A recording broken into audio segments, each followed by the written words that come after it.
नमस्कार, आप सभी का स्वागत है आपके अपने चैनल कुमार अनुराग ऑफिशियल में।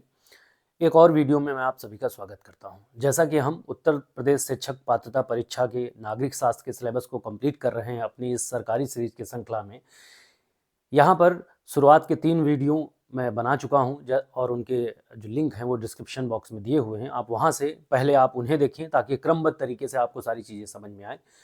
और अगर आप देख चुके हैं तो आपको पता होगा कि हम संविधान के निर्माण की प्रक्रिया तक पहुंच चुके थे और वहां पर हमने प्रस्तावना के बारे में जाना और मैंने आपको बताया कि संविधान नामक पुस्तक में 22 भाग दिए हुए गए हैं और 395 अनुच्छेद को किस प्रकार से क्रमबद्ध तरीके से लिखा गया है। अब देखिए, शिक्षक पात्रता परीक्षा के जो अभ्यर्थी तैयारी कर रहे हैं, चूंकि यहाँ पर उतना डिटेल में नहीं आएगा, लेकिन हम इग्नोर नहीं कर सकते क्योंकि संविधान के जो नागरिक शास्त्र का जो सिलेबस है उसमें करीब 9 टॉपिक दिए गए हैं। 9-10 टॉपिक में से आपको 8-9 क्वेश्चन आराम से मिल सकते हैं। और देखिए, कुछ तथ्य इंपॉर्टेंट हैं जिन्हें समझना जरूरी भी है, क्योंकि अगर प्रश्न बनेगा नागरिक शास्त्र से तो यहाँ से प्रश्न जरूर बनता है, जैसा कि विगत वर्षों में देखा गया है। तो जैसा कि हम संविधान के भागों को डिस्कस कर रहे थे, तो अब तमाम अभ्यर्थियों को दिक्कत होती है कि हम कैसे समझें इन संविधान के भाग को, 395 अनुच्छेद को कैसे समझें, क्या पूरे याद करने पड़ेंगे, इस पूरे भाग को हम किस प्रकार से समझें। तो यहाँ पर मैं आपके लिए एक वीडियो लाया हूँ, आप इसे पूरा देखें और अंत तक हमारे साथ बने रहें। इस वीडियो में अगर आप पूरी तरह अनभिज्ञ भी हैं इन संविधान के इस भाग से, तो आपको एक एक करके मैं इस तरीके से समझाऊंगा कि आप एग्जाम में कोई भी प्रश्न कर पाने में सक्षम होंगे। तो देखिए, शुरुआत करते हैं। जैसा कि मैंने आपको पिछले वीडियो में बताया था, यहाँ पर मैं फिर से एक बार शुरुआत से करता हूँ। अगर हम संविधान के भाग की बात करेंगे तो देखिए, संविधान में इस प्रकार से भाग को क्रमबद्ध तरीके से रखा गया है और उसी के अनुसार अनुच्छेद को निर्धारित किया गया है। जैसा कि हम जानते हैं, अगर हम संविधान के भाग की बात करेंगे तो संविधान के पहले भाग में चर्चा की गई है संघ और उसका राज्य क्षेत्र। अब देखिए, यहाँ पर ध्यान देने की जरूरत है कि संघ शब्द का जो उपयोग किया गया है वह भारत देश के लिए किया गया है। संघ शब्द का उपयोग भारत देश के लिए किया गया है। तो अब देखिए, मान लीजिए आप से एग्जाम में प्रश्न पूछा जाता है। अब देखिए, यहाँ पर एक चीज समझ लीजिए, संघ एवं उसका राज्य क्षेत्र की बात करेंगे तो यहाँ पर संघ एवं उसके राज्य क्षेत्र से संबंधित कितने अनुच्छेद हैं? 1 से 4, यानी शुरुआती 4 अनुच्छेद में संघ एवं उसके राज्य क्षेत्र की बात करी गई है। और इन चारों अनुच्छेद का अगर मैं आपको निचोड़ बताऊं, डिटेल में इतना जाने की जरूरत नहीं है, मैं आपको इसका निचोड़ बताऊं तो आपको पता होना चाहिए कि इसका निचोड़ ये है कि भारत एक राज्यों का संघ है और जिसमें 28 राज्य और 8 केंद्र शासित प्रदेश होंगे। कितने? 28 राज्य और 8 केंद्र शासित प्रदेश होंगे। तो इसी प्रकार से इन चारों अनुच्छेद में जो है डिस्कशन किया गया है। पहले अनुच्छेद में कहा गया है कि भारत अर्थात इंडिया राज्यों का संघ होगा। तो इस प्रकार से अगर भारत और उसके राज्य से संबंधित कोई प्रश्न आपका एग्जाम में आता है तो आपको ध्यान रखना है, उसमें कई बार पूछा जाता है कौन से भाग में है, तो पहले भाग में है। पहले भाग में है, यानी अगर आपसे पूछा जाए कि भारत और उसके 28 राज्य होंगे और 8 केंद्र शासित प्रदेश होंगे, तो यह इसकी चर्चा किस अनुच्छेद में की गई है, तो आपको ध्यान रखना है कि वह अनुच्छेद 1 से 4 के बीच में है और पहले भाग में है। तो एग्जाम में यदि आपसे प्रश्न आता है तो इस प्रकार से आप अपने आंसर को टिक कर सकते हैं। दूसरे भाग में नागरिकता की बात करी गई है और अगर हम नागरिकता के अनुच्छेद की बात करेंगे तो नागरिकता में 5 से 11 अनुच्छेद तक नागरिकता की चर्चा करी गई है। यानी किस प्रकार से भारत के किसी व्यक्ति को भारत की नागरिकता प्राप्त होगी, किस प्रकार से किसी व्यक्ति की नागरिकता चली जाएगी, किस प्रकार से नागरिकता छीनी जा सकती है, कब नागरिकता स्वतः समाप्त हो सकती है, इत्यादि बातें जो नागरिकता से संबंधित है। यानी अगर आपके पास एग्जाम में प्रश्न आता है और उसमें नागरिकता की चर्चा करी गई है और आपसे पूछा जाता है यह संविधान का कौन सा अनुच्छेद है, तो वह अनुच्छेद यदि 5 से 11 के बीच में है तो आपको यहीं पर टिक करना है, किसी और अनुच्छेद पे आपको नहीं जाना है। यह मैं आपको एक तरीका बता रहा हूँ जिस प्रकार से अपने प्रश्न को आप सही कर सकते हैं। तो नागरिकता शब्द की यदि चर्चा करी गई है तो वह नागरिकता से संबंधित अनुच्छेद केवल 5 से 11 के बीच में है। इनके डिटेल में मैं इसलिए नहीं जा रहा हूं क्योंकि शिक्षक पात्रता परीक्षा में इतना डीपली शायद नहीं पूछा जाएगा। ठीक है, तो नागरिकता से संबंधित यदि प्रश्न आता है तो आपको अनुच्छेद 5 से 11 में ही टिक करना है और भाग पूछा जाए तो आपको बताना है कि भाग 2 में। इसी प्रकार से अगर हम भाग 3 में आते हैं, अब देखिए ये बहुत इंपॉर्टेंट भाग है। यहाँ से हर बार शिक्षक पात्रता परीक्षा में एक क्वेश्चन पूछा जाता है, इसको हम आगे डिटेल में भी कवर करेंगे। अब देखिए, मौलिक अधिकारों की बात करें अगर हम, तो संविधान के अगर हम मौलिक अधिकारों की बात करें तो यहाँ पर अनुच्छेद 12 से 35 अनुच्छेद, अब देखिए ये सीरियल से चल रहा है, 1 से चल रहा है और ऐसे चलते थे हम 395 तक जाएंगे। तो मौलिक अधिकारों की अगर हम बात करते हैं तो संविधान के भाग 3 में संविधान के भाग 3 में मौलिक अधिकारों की चर्चा करी गई है। आपको ध्यान रखना है कि मौलिक अधिकार संविधान के किस भाग में है, भाग 3 में है, और अनुच्छेद 12 से 35 तक मौलिक अधिकारों की बात करी गई। अब देखिए यहाँ पर एक बहुत शॉर्टकट तरीका है जो आप एक बार में याद कर सकते हैं। अगर मौलिक अधिकारों से संबंधित कोई प्रश्न आता है, जहाँ पर देखिए कंफ्यूज मत होइएगा, बहुत सारे लोग इन दो चीज़ों में कंफ्यूज होते हैं। कौन कौन सी बात? मौलिक अधिकार और मौलिक कर्तव्य। कर्तव्य और अधिकार अलग अलग है, ये राइट्स की बात हो रही है और ये ड्यूटीज़ की बात हो रही है। तो जब आपसे अधिकारों से संबंधित प्रश्न पूछा जाएगा तो अधिकारों की अगर बात करेंगे तो वहाँ पर अनुच्छेद 12 से 35 के बीच का ही अनुच्छेद होगा और उसी को आपको टिक करना है। जब ड्यूटीज से रिलेटेड प्रश्न पूछा जाएगा तो उसका मैं अभी आगे डिस्कस करूंगा। तो आपको ध्यान रखना है प्रश्न में अधिकार पूछा गया है या कर्तव्य पूछा गया है। तो मौलिक अधिकारों की अगर बात करी जाएगी तो मौलिक अधिकार 12 से 35 तक, इनसे रिलेटेड आर्टिकल्स 12 से 35 तक हैं। लेकिन मूल रूप से मौलिक अधिकारों की बात करेंगे तो मौलिक अधिकार कितने हैं? मौलिक अधिकार हमारे 6 हैं। मैं आगे की वीडियो में इसको डिटेल में कंप्लीट करूंगा, क्योंकि यहाँ से कुछ प्रश्न मिलते हैं तो हम डिटेल में 12 से 35 के सारे आर्टिकल्स कंप्लीट करेंगे, क्योंकि यहाँ से एक प्रश्न डेफिनेटली मिलता है। अभी आप ये जान लीजिए कि अगर मौलिक अधिकारों से संबंधित प्रश्न पूछा जाए तो संविधान के भाग 3 में है, वर्तमान में मौलिक अधिकार 6 हैं और 12 से 35 तक अनुच्छेद मौलिक अधिकारों को समर्पित हैं। अब देखिए नीति निर्देशक तत्व, भाग 4 में नीति निर्देशक तत्वों की बात करी गई, यानी स्टेट डायरेक्टिव प्रिंसिपल्स को बात करी गई है। अब यहाँ पर राज्य को जो निर्देश दिए गए हैं उनकी चर्चा नीति निर्देशक तत्वों में की गई है। और यहाँ पर अनुच्छेद की अगर हम बात करते हैं तो ये अनुच्छेद आते हैं 36 से 51, आर्टिकल 35 से आर्टिकल 51 तक। ये सारे आर्टिकल किसको समर्पित हैं?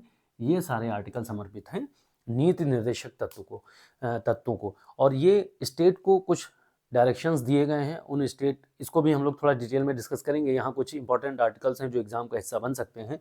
तो स्टेट डायरेक्टिव प्रिंसिपल्स क्या होते हैं? स्टेट डायरेक्टिव प्रिंसिपल वो होते हैं जो कि स्टेट को कुछ निर्देश दिए गए हैं और स्टेट को उनका पालन करना चाहिए, जो स्टेट में रहने वाले लोगों के स्वास्थ्य, शिक्षा, रोजगार, उनके धर्म, संप्रदाय इत्यादि से संबंधित हैं।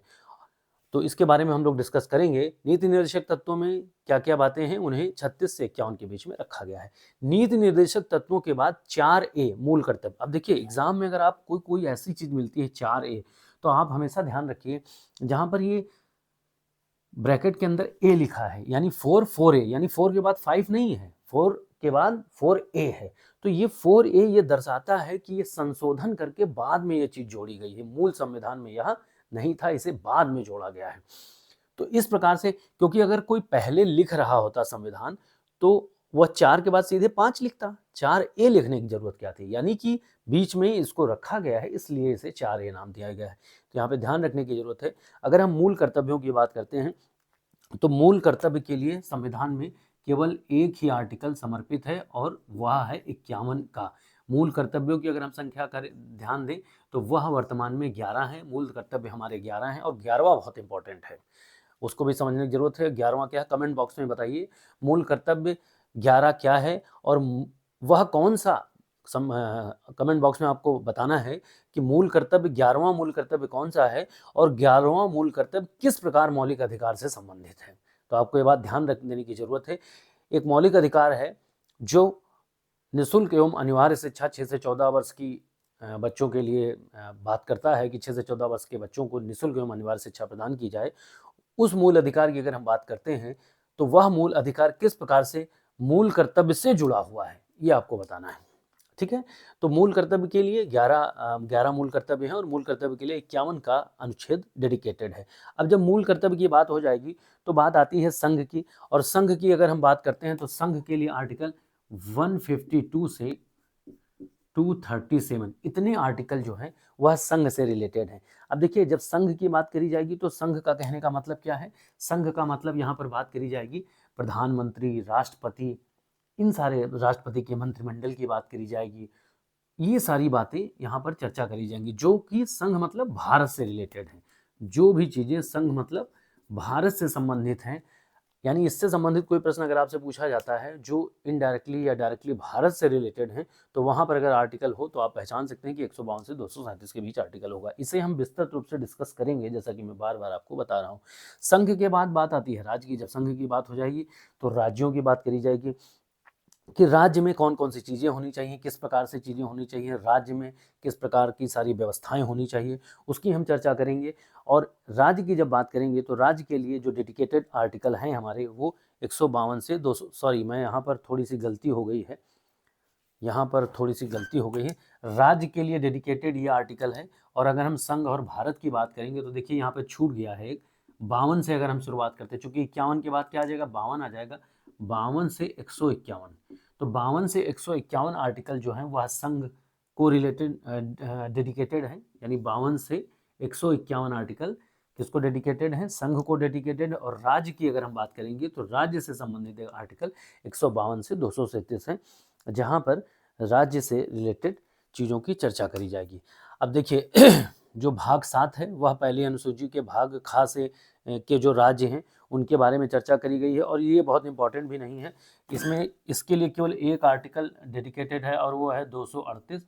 और ये अगर हम 238 आर्टिकल की बात करते हैं, इसके बारे में आपको बताऊंगा, तो इसे निरसित कर दिया गया है, यह एग्जाम में इतना पूछा भी नहीं जाता है। अभी आप ये समझ लीजिए कि इसमें क्या है। तो 238 एक आर्टिकल भाग अनुसूची के, पहली अनुसूची के भाग खा के राज्य हैं, अनुसूचियां भी मैं आपको बताऊंगा। अब बात करते हैं भाग 8 की, तो भाग 8 में संघ राज्य क्षेत्र है। संघ राज्य क्षेत्र का मतलब ये है कि जो हमारी यूनियन टेरिटरीज हैं, जो हमारी यूनियन टेरिटरीज हैं उनकी चर्चा करी जाएगी भाग 8 में। मैंने आपको बताया कि हमारे 8 यूनियन टेरिटरीज हैं, उनके बारे में हम चर्चा करेंगे। और यहाँ पर जो आर्टिकल इससे इसके लिए होगा 239 से 242, यानी अगर आपसे कोई भी क्वेश्चन यूनियन टेरिटरी से रिलेटेड पूछा जाता है तो आप आसानी से समझ सकते हैं कि उससे संबंधित आर्टिकल 239 से 242 के बीच में ही जो आर्टिकल होंगे वह यूनियन टेरिटरी से रिलेटेड होंगे। देखिए मैं यहाँ पे आपको एक तरीका बता रहा हूँ जिस तरीके से आप बड़ी आसानी से आप पहचान सकते हैं कि एग्जाम, चूंकि शिक्षक पात्रता परीक्षा में बहुत ज़्यादा डीप प्रश्न नहीं पूछा जाएगा, इससे ज़्यादा डीप नागरिक शास्त्र से, तो वहाँ पर आप ये समझ सकते हैं कि आर्टिकल कहाँ पे एग्जिस्ट करता है, कहाँ पे लाई करता है, और उस प्रकार से आप अपने आंसर को टिक कर सकते हैं। अब जब संघ राज्य क्षेत्र की बात हो जाएगी तो आएगा हमारा नवा भाग आता है संविधान के, बहुत इंपॉर्टेंट है, यहाँ से अक्सर प्रश्न पूछा जाता है। नवा भाग आएगा पंचायतें, पंचायतों की बात करी जाएगी। और देखिए यहाँ पर इसके लिए जो डेडिकेटेड आर्टिकल है वो 243 और 243 का से अड़ा तक, यानी 243 आर्टिकल है, और 243 में भी कई सब क्लास हैं जो कि का से अड़ा तक हैं, ये आपको ध्यान देने की जरूरत है। और 243 का से अड़ा तक है, का से अड़ा तक क्यों है, क्योंकि इसमें नगर पालिका भी आएंगी, सहकारी समिति आएंगी, यानी पंचायतें, नगर पालिका और सहकारी समितियों से संबंधित यदि कोई प्रश्न है एग्जाम में आता है तो आपको ध्यान रखना है कि पंचायतों की चर्चा करी जाती है तो भाग 9 में है, नगर पालिकाओं की चर्चा करी जाती है तो 9 का देखिए फिर अलग से जोड़ा गया है, क्योंकि शुरुआत में नगर पालिकाएं और सहकारी समितियां नहीं थी, शुरुआत में पंचायतों के ही गठन की बात करी गई थी, बाद में संविधान संशोधन करके इन्हें जोड़ा गया है। 9 का और नाखा की बात करेंगे तो ये आर्टिकल जो भाग 9 है वो पंचायतों को डेडिकेटेड है, 9 का नगर पालिका को डेडिकेटेड है, 9 का सगर सहकारी समितियों को डेडिकेटेड है। और अगर पंचायतें, नगर पालिका, सहकारी समितियों से संबंधित कोई आर्टिकल होगा तो मैंने आपको बताया कि वह 243 का से अड़ा तक लेकर ही आर्टिकल होगा। इस प्रकार से सामान्य रूप से, सामान्य समझ के साथ आप एग्जाम में टिक कर सकते हैं कि कौन सा आर्टिकल किस संविधान के किस भाग में एग्जिस्ट करता है, और एक छोटा मोटी मोटी आप राय ले सकते हैं कि कौन सा आर्टिकल किससे संबंधित है, यानी प्रश्न में आप ये देख सकते हैं कि इसमें किसके बारे में पूछा गया है तो वो आर्टिकल यहाँ पर एग्जिस्ट करेगा। ये मैंने आपको इस रूप में इस प्रकार बताया है, इसलिए बताया है क्योंकि कई बार ये देखा गया है कि कला वर्ग का जो शिक्षक पात्रता परीक्षा का एग्जाम होता है वहाँ पर सीधे सीधे क्वेश्चन पूछ दिया, जैसे मान लीजिए मैं यहाँ पर आपको बताता हूँ, जैसे पूछ दिया 12 से 35 आर्टिकल, आपको पता है कि 12 से 35 आर्टिकल मौलिक अधिकारों से रिलेटेड है। अब यहाँ पर हो सकता है पूछ दिया आर्टिकल 17 किससे है, अब आपको नहीं पता है, तो अब देखिए मौलिक अधिकार है, मौलिक, चूंकि मौलिक अधिकारों की बात करी जा रही है तो यहाँ पर आपको ये चीज़ समझनी होगी कि जो अधिकार मिले हैं, स्वतंत्रता के अधिकार, समानता के अधिकार, ये छुआछूत का अंत हो गया।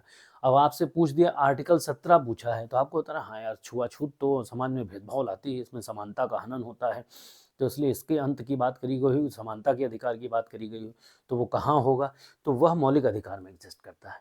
या आपको पंचायतों से संबंधित कोई बात पूछी गई है कि ग्राम पंचायत के गठन में और यह किस प्रकार से होता है, यह आर्टिकल किस आर्टिकल में बात करेगी। अब आपको आर्टिकल नहीं पता है क्योंकि सारे आर्टिकल तो आपने पढ़े नहीं है, लेकिन यदि आपको यह ध्यान है कि नगर पालिका का जो आर्टिकल था वो 243 का से अड़ा तक एग्जिस्ट करता है। और ऑप्शन में अगर आपको इस प्रकार से कोई का से अड़ा तक मिलता है तो आप आराम से उसे टिक करके अपने उत्तर को सही कर सकते हैं।